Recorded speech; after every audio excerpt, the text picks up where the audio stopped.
Hey guys, it's Brother Loomis again. I just want to create another video and discuss some of the content that you've been going over the last few weeks, and hopefully try and maybe tie it into our program planning our program plan that we're going to start creating here in the next couple weeks. So the topics for today are planning models that you're going over right now, the settings of our programs, and prevention levels.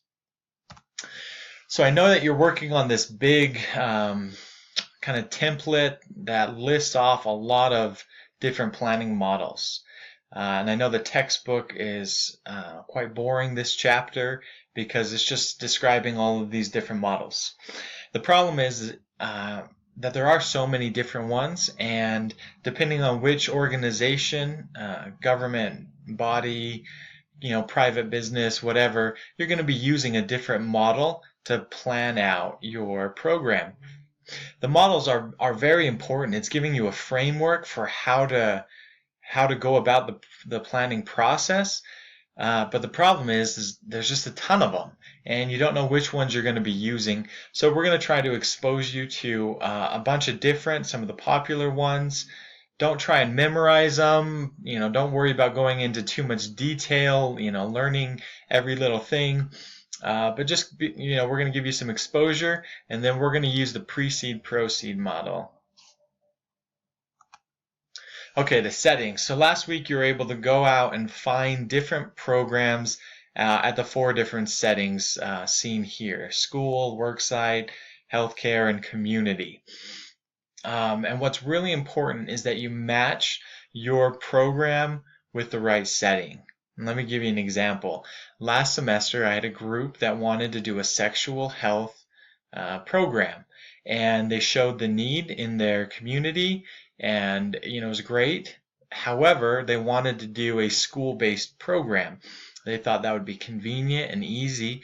However, the laws within the state did not allow them to teach the material that they wanted to.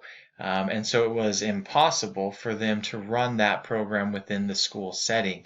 It didn't match. And that's what you want to make sure. You want to make sure that your program is going to match the setting that you've kind of decided.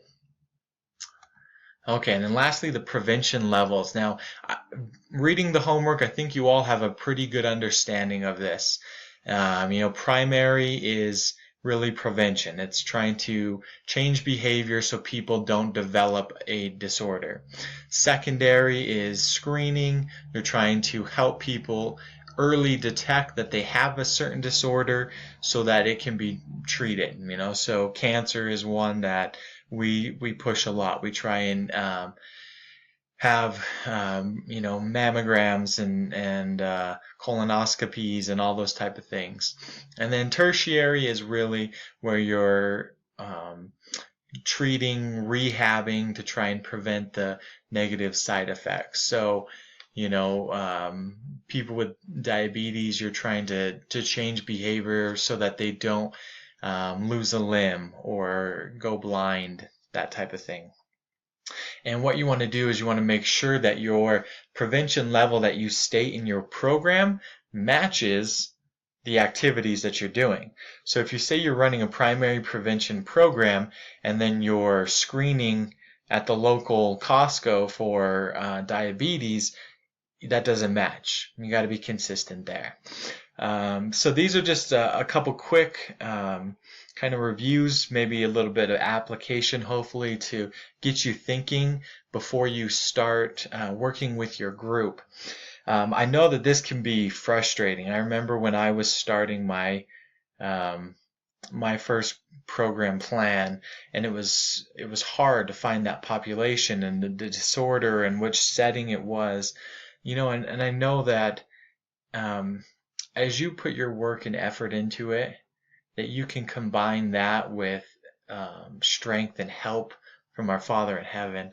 I really believe that, or I know that as I was doing that, I got direct help from Heavenly Father as I prayed and asked for that guidance and help. I felt those moments of inspiration, and I know that you can as well. So don't get frustrated, work hard, Give me a call, send me an email or text with any questions. I'm more than willing to help out. Have a great week, guys.